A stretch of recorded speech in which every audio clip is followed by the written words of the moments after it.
with Miss Cope today at Yates Mill Pond, and she's going to give us a brief description of their displays here. All right. So we're inside the Finley Center. This is a center for education and research, and it serves as our visitor center for the park. And what we have inside here is about 2,200 square feet of exhibits that focus on the nature of the park as well as the history of the old mill, which is the centerpiece. The mill, of course, goes back to the mid-1700s. The park actually opened up in 2006. So in here we have a variety of different sections, and you can start this exhibit area in any location. It does not matter where you start. It's designed so you can come through any door and really pick up on the story.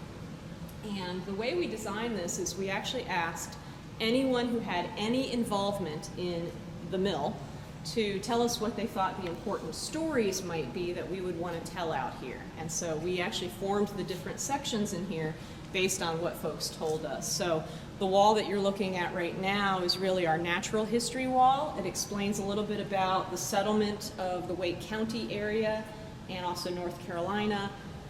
Focuses on the mill pond and the types of wildlife you might see out here. And as you can see right here, we also have a little free library. This is a take a book, return a book, essentially.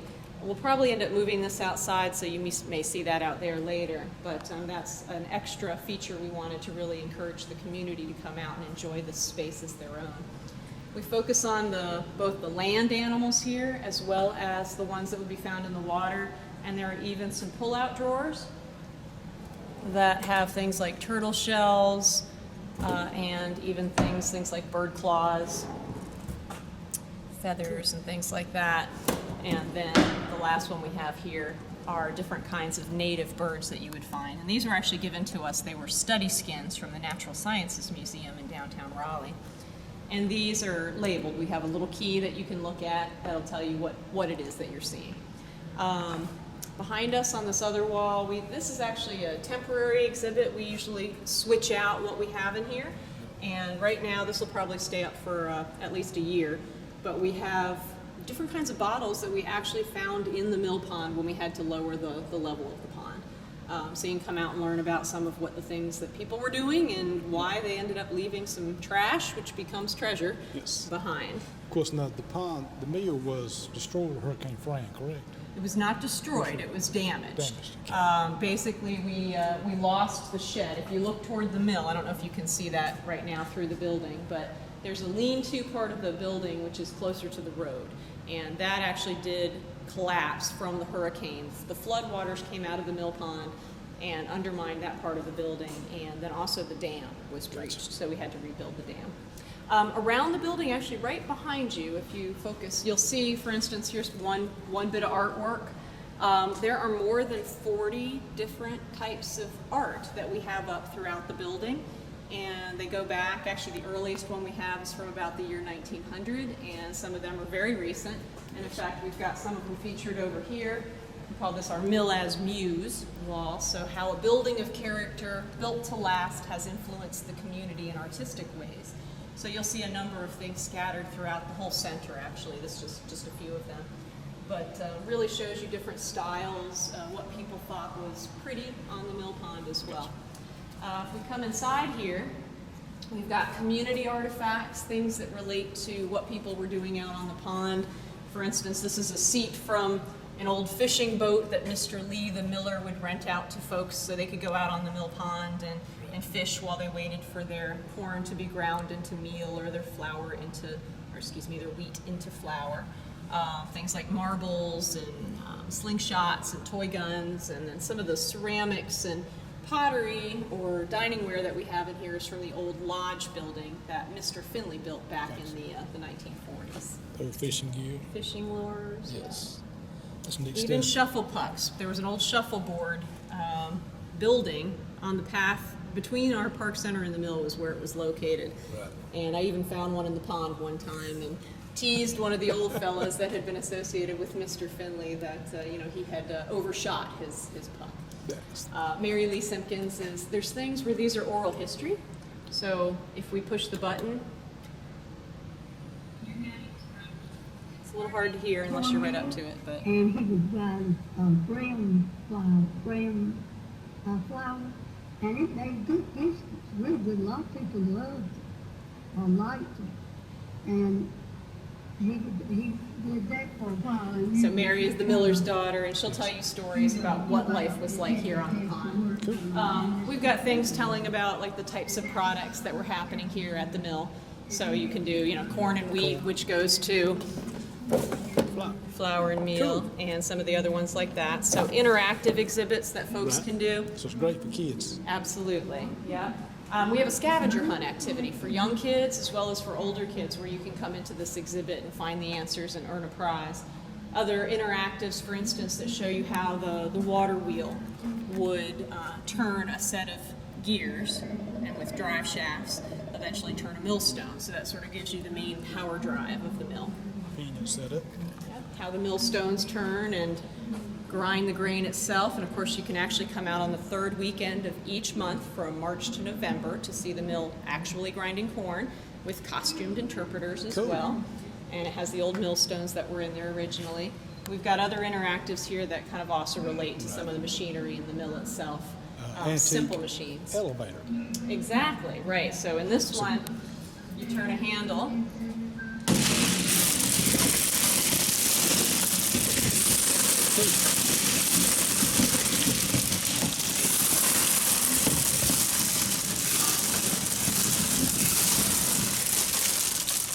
So this is showing you basically how grain could move sideways through an old mill and how it could move up and down through an old mill through the use of things like augers, Right.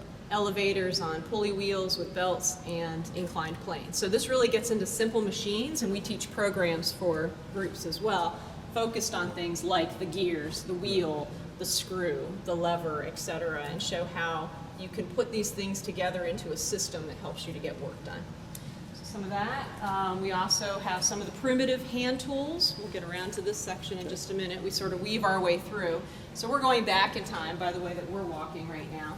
You can see a video of the mill in operation. All 4 floors will be on display. Let's start one. If you would like, and I just get a moment of it. For wheat flour or cornmeal, the origin of the grinding power is the same.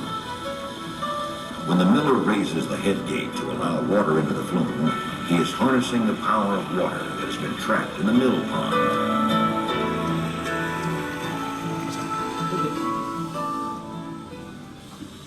As the control gate Time for construction. goes into the water wheel So this is all machines at work. it begins to turn. So showing you some of the artifacts from the mill. That's an original Original Benzoin mill. elevator. Absolutely. Into the mill. Yep, some of the stuff that we salvaged and then modeled the Through several reconstruction. different power transfer systems, this long axle supplies the energy.